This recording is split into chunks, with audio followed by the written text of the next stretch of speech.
Alright, Postal268 here. Haven't made a video in a while and I'm working on my car, so I've lately been having the oil pressure light come on sometimes, but not all the time, and if I park the car or turn the car off while driving a few times, it'll go away, so I'm not entirely sure what the problem is, so I'm going to be installing an oil pressure gauge today so I can get a better idea of what the oil pressure is doing when the light comes on, because oil's fine. I've changed the oil. There's nothing wrong there. Oil level's good. And I really don't want the oil pump to be going out, but I'm not sure. It could be a clog. It could be the pump. But being able to see the pressure levels while driving and being able to see when the when the light comes on, exactly what the difference in pressure, if any, is, will be helpful in diagnosing the problem. So I'm going a little bit of a slightly lazy way because I've already tried to change the oil pressure sensor, and that was, in my case, just a little... I'm just being lazy. It was just a little difficult to get off, so I just decided I'm just going to get one of these, because why not? If I want to add more gauges in the future, this seems like a nice, easy way of doing it. So this is a sandwich plate. So I'm going to remove the oil filter and put this in the place of the oil filter, and then put the oil filter on this. And it has several taps in it, which I'll then be able to put the sensor for the oil pressure gauge. And, I've still got 3 more slots in case maybe later I want to put a temp gauge. I don't know. Maybe I turbo this and tee off this, if that's even a good idea. I don't know. These are mostly meant for sensors. I don't think they're meant for turbos, but either way, it just seemed like the easiest solution. So I've already gotten my soap and water and cleaned out my container, and I've got the car up in the air, so I'm gonna have to start draining out the oil. So safety first. We have a jack stand on each side of the car, so it's not being held up solely by the jack. Just in case the jack fails, we still have some room of security to fall back on. So you really don't want a car falling on you. Alright, so first thing we're going to do is locate the drain plug, get this underneath, and we're going to loosen this up and drain out all the oil. And the reason I cleaned this is because I want this oil to go back in the car, so I didn't want all of the leftover nasty oil residue from using this for my oil changes to get in my good oil that I have recently changed.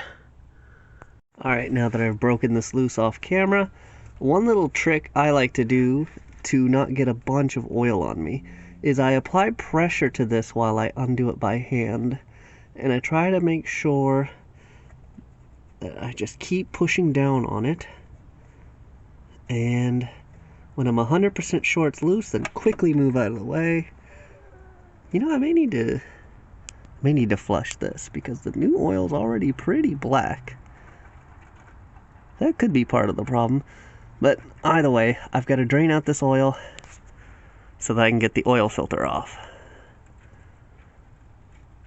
I mean, that may not be all that necessary, but the instructions said to drain the oil, so I'm just going to follow the directions for now.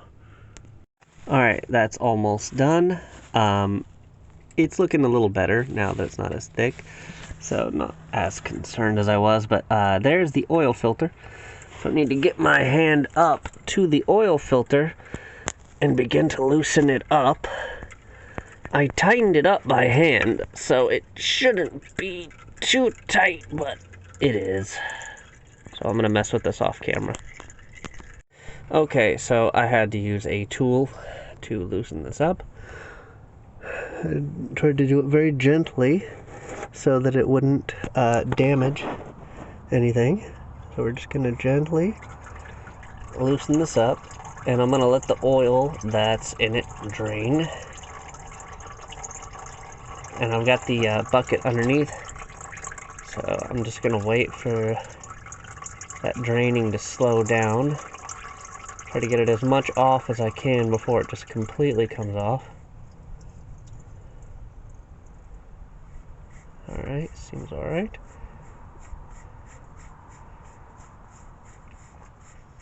Just trying to be very gentle with the tool because I really don't want to damage my brand new oil filter. I did scratch it up, I'm sure, as you can see. Oh, shoot. Alright. And try not to get a bunch of oil on me. So I'm going to hold it like this for a moment, let it drain, and then try to set it somewhere to the side. Okay, so we've got the oil filter over there, off of where it's going to go, and as you can see, that is where the sandwich plate's going to go. Alright, now before I attach this, I'm going to put the sensor in each of these holes, and I'm just going to hold it up there and see what will give me the most ease of access on clearance and everything, on position-wise. And then I'm going to go ahead and put plumber's tape on the threads of all the plugs and the sensor, because I do not want any oil leaks. Okay, so getting the plumber's tape on the plugs has proven to be a little bit more difficult than I originally anticipated, but doable. It is possible if you're just patient and take your time. Still got 2 more to do. This ended up being a good spot for the sensor to be, so I kept it in my original position. Alright, now that I've got all this prepped, one more thing before I bother putting all this up is I'm going to find an electrical connector that fits this while I've, got it out here and easily accessible. I've already got gauges wired in, and I had a spot where I ran some extra wire, so I got a lot of the prerequisite for installing the gauge done already, but I want to make sure I've got a proper size connector for this. If not, I'm going to put it up anyways, but I'll know I need to get a proper size connector for that. Okay, and this one looks like it slides on quite nicely, so if that'll focus. So yeah, I'm not too concerned about that. And the position I'm putting it in, it'll be very easy to get to. So I don't know if I'm wiring up the gauge today. I do have work and things I've got to do. I just wanted to go ahead and slap this on while I had a moment. Alright, and I have set this on there, and I am trying to screw it on now. I seem to have gotten it. Oh, didn't see that on the camera. Alright, I seem to have gotten it started. I've wiggled this around a little bit, make sure, it's got plenty of room, and I'm going to slowly tighten this up by hand.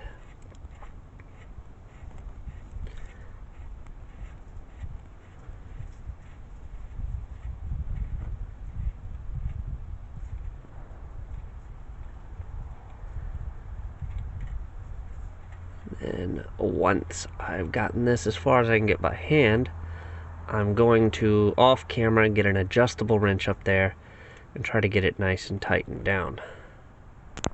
Alright, I think that is tight enough. I probably got that a little bit tighter than I would have gotten a filter.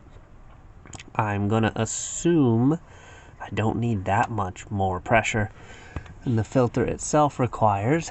So now I'm going to try to get the filter back on. And this seems to be going pretty smooth. Everything fits up all nicely and alright. And I'm just going to get this hand tight. But I am going to wipe my hand off with a paper towel. There's a little bit of oil, so I'm not going to trust hand tight with oil on my hands.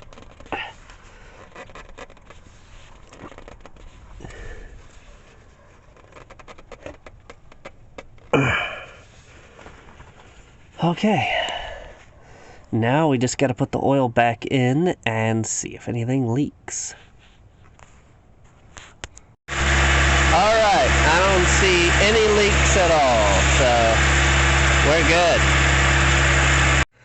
Okay, so I poked through the firewall, you can't really see it, but where I did for this vacuum hose, It's pretty close to the foot pedals. I just had to get a little, put the wire on a metal rod and shove it through, and now it's down there, so all I gotta do is plug it up. Alright, here's my wire. I'm definitely gonna have to do something about all this extra, but for now we're just gonna get it right there.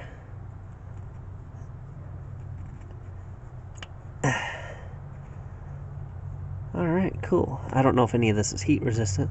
Probably not, but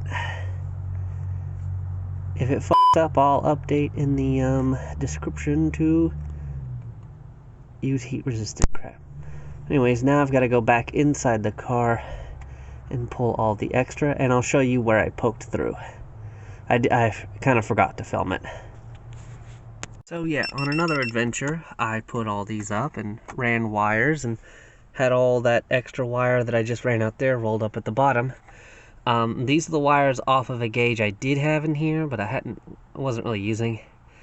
The new gauge has 4 wires, but honestly, we're just gonna wire the yellow and the red together and just attach them to the red so it doesn't matter. So as you see, we'll have our red, green, and black already in there to slide in. And now I'll show you the hole I went through. Okay. So this is for a CRX. The hole that I went through is up here and behind this crap. If I can pull it down enough for you to see. Right there. So right now I'm gonna pull all of my extra wire back in here. So I'd much rather have excess wire inside the car than outside the car.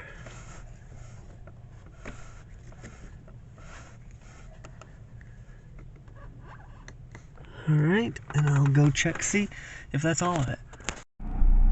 Alright, it's installed. I didn't realize that that's a voltmeter in the middle of it. Not... Oh, I guess it does tell me the PSI. So the PSI looks to be about 53, 52. And, you know, got this nice little thing here to tell me, I guess, what's good and what's bad. Because, I mean, just pure numbers, I wouldn't have any idea. Interestingly, it's... Well, anyways, I'll be able to see what the numbers are, and if the oil pressure light comes back on, I will get an idea of what's going on, I guess. Hopefully.